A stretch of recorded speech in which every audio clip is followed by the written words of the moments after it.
Assalamualaikum warahmatullahi wabarakatuh. Izinkan pada kesempatan yang sangat baik ini saya mengucapkan terima kasih kepada istri saya. Karena pada dasarnya istri saya selalu menentang ketika saya menjadi orang pemerintah. Saat Pak SBY minta saya menjadi Dirut PLN dan kemudian menjadi Menteri BUMN, istri saya menentang keras. Istri saya selalu menyampaikan kepada saya, dan bahkan kalau lagi ada KPK menangkap orang korupsi, istri saya selalu menggeret saya ke depan televisi. Lihat tuh, nanti kamu seperti itu, ditangkap di televisi seperti itu. Istri saya bilang, untuk apa? Hidup sudah makmur, anak-anak sukses, cucu-cucu lucu-lucu. Untuk apa? Nanti kamu ditangkap seperti itu. Saya akhirnya menyampaikan kepada istri saya bahwa nanti kalau saya jadi presiden, koruptor jangan hanya dipidanakan, jangan hanya masuk penjara, tapi harus digugat secara perdata agar harta negara bisa kembali kepada negara. Saya mengucapkan terima kasih kepada istri saya. Ternyata istri saya mendukung, bahkan hadir di forum ini. Lebih dari itu, saya lebih kaget lagi karena dia ternyata hari ini menggunakan jilbab biru.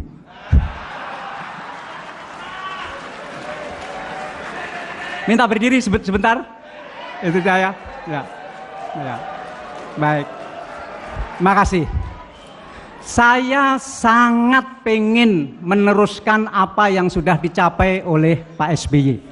Tidak gampang mencapai prestasi seperti yang dilakukan Pak SBY. Saya pengen meneruskan itu. Tidak boleh negara ini belok lagi, tidak boleh.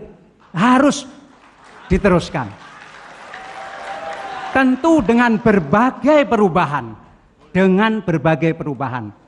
Misalnya kita harus meneruskan ekonomi kita harus tetap tumbuh di atas 6,3%. Mengapa? Ada 3 hal. Kenapa kita harus tetap tumbuh di atas 6,3%? Pertama, kita masih punya rakyat yang sangat miskin berjumlah sekitar 30 juta orang. 30 juta orang bisa dibilang masih 30 juta orang, bisa dibilang tinggal 30 juta orang. Terserah. Kita masih punya yang hampir miskin 60 juta orang. Berarti total masih sekitar 90 juta orang. Ini tidak bisa diselesaikan dengan pidato, tidak bisa diselesaikan dengan orasi, tidak bisa diselesaikan dengan agitasi. Ini hanya bisa diselesaikan dengan kerja. Kita cari orang yang mau bekerja di negeri ini.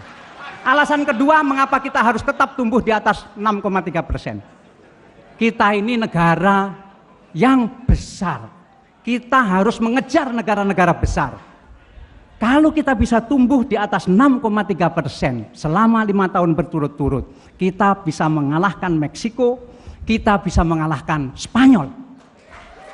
Kita akan bisa menjadi negara terbesar nomor 9 terbesar di dunia. Spanyol yang dulu menjajah kita bisa kita kalahkan ekonominya. Tentu jangan berharap sepak bolanya mengalahkan Barcelona atau Real Madrid dulu. Itu perlu waktu. Tetapi ekonominya bisa kita kalahkan. Alasan ketiga, mengapa kita harus tumbuh di atas 6,3% setiap tahun. Karena kita ini bisa, bukan tidak bisa. Kita bisa. Masalahnya kita mau atau tidak mau.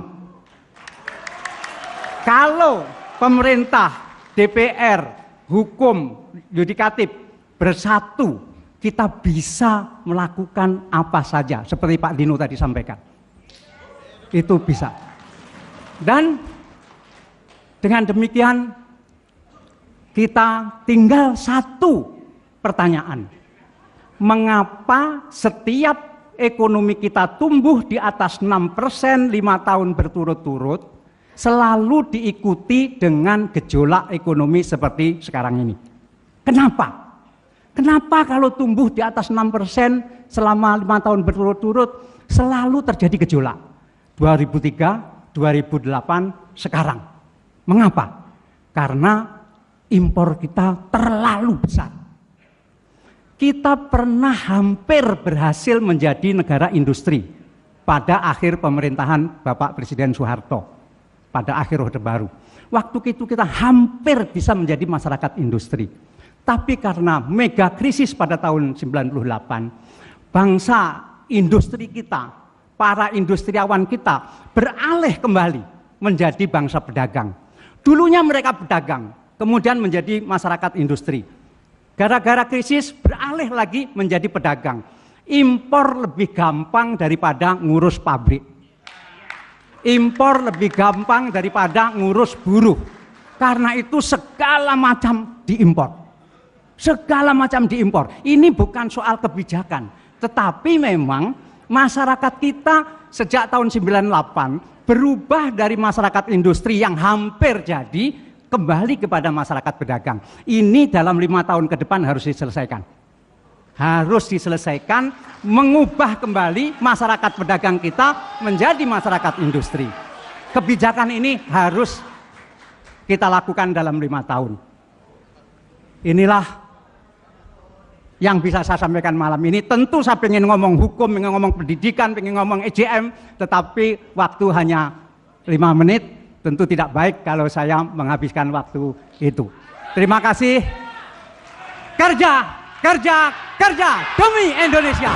Terima kasih. Assalamualaikum warahmatullahi wabarakatuh. Waalaikumsalam warahmatullahi wabarakatuh. Terima kasih. Dan aplaus yang meriah untuk seluruh peserta konvensi.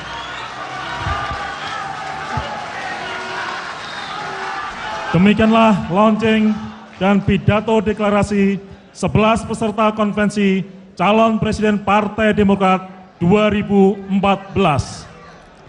Marilah kita saksikan kembali persembahan lagu dan musik dengan judul Ku Yakin Sampai di Sana oleh Mira dan Arfan, karya